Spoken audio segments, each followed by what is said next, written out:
ସବୁ କଳି ଝଗଡ଼ା ଭୁଲି ହ୍ୟୁମାନ ସାଗରଙ୍କ ପାଖକୁ ଧାଇଁ ଆସିଲେ ସ୍ତ୍ରୀ ଶ୍ରିୟା ମିଶ୍ର। ତ ଆପଣମାନେ ସମସ୍ତେ ଜାଣିଥିବେ ଓଡ଼ିଆ ଗାୟକ ହ୍ୟୁମାନ ସାଗରଙ୍କ ଆସିଯାଇଛି ଗୋଟେ ବହୁତ ବଡ଼ ଦୁଃଖ ଖବର। ହ୍ୟୁମାନ ସାଗର ଏବେ ଲିଭର ସିରୋସିସ୍ ରୋଗରେ ପୀଡ଼ିତ ହୋଇ ଗୁରୁତର ଅବସ୍ଥାରେ ସେ ଭୁବନେଶ୍ୱର ଏମ୍ସ ହସ୍ପିଟାଲରେ ସେ ଚିକିତ୍ସା ହେଉଛନ୍ତି। ତାଙ୍କର ସ୍ୱାସ୍ଥ୍ୟାବସ୍ଥାରେ କୌଣସି ବି ସୁଧାର ଆସୁନି। ଡକ୍ଟରମାନେ ହାତ ଉପରକୁ ଟେକି ଦେଲେଣି। ତାଙ୍କ ସ୍ୱାସ୍ଥ୍ୟାବସ୍ଥାକୁ ନେଇକି ସବୁଆଡ଼େ ହାହାକାର ପଡ଼ିଯାଇଛି। କାହିଁକିନା ଠିକ୍ ଏତିକି ବେଳେ ତାଙ୍କ ସ୍ତ୍ରୀ ତାଙ୍କ ପାଖକୁ ଧାଇଁ ଆସିଛନ୍ତି। ତେବେ ଦର୍ଶକ ବନ୍ଧୁ, ତାଙ୍କ ସ୍ତ୍ରୀ କାହିଁକି ତାଙ୍କ ପାଖରୁ ଦୂରେଇ ଯାଇଥିଲେ ଆଉ ଏହି ସମୟରେ ସେ କାହିଁକି ତାଙ୍କ ପାଖକୁ ଫେରି ଭୋ ଭୋ ହୋଇ କାନ୍ଦୁଛନ୍ତି ହ୍ୟୁମାନ ସାଗରକୁ ଧରିକି।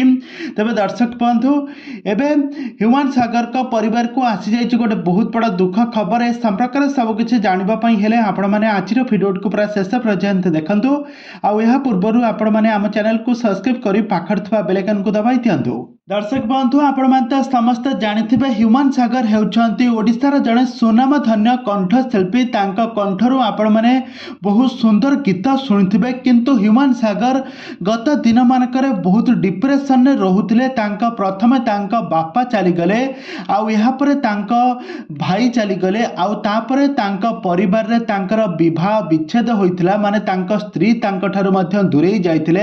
କୌଣସି ପାରିବାରିକ କଳହରୁ ଦ୍ୱାରା ତାଙ୍କ ସ୍ତ୍ରୀ ତାଙ୍କଠାରୁ ଦୂରେଇ ଯାଇଥିଲେ। ଆଉ ବର୍ତ୍ତମାନ ସମୟରେ ସେ ତାପରେ ହ୍ୟୁମାନ ସାଗର ମଦ ପିଉଥିଲେ। ସବୁବେଳେ ମଦ ପିଇ ନିଜ କ୍ୟାରିୟରକୁ ନଷ୍ଟ କରିଦେଉଥିଲେ। ଆଉ ଆପଣମାନେ ପୂର୍ବରୁ ଦେଖିଥିବେ କି ତାଙ୍କ ସ୍ୱାସ୍ଥ୍ୟାବସ୍ଥା କେମିତି ସେ ଝଡ଼ି ଯାଇଥିଲେ।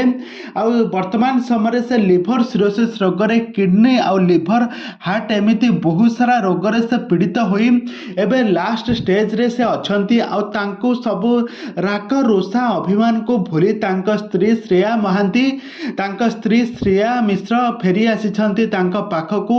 ଆଉ ବେଡ୍ରେ ତାଙ୍କୁ ଧରି କାନ୍ଦୁଥିବାର ନଜରରେ ଆସିଛନ୍ତି।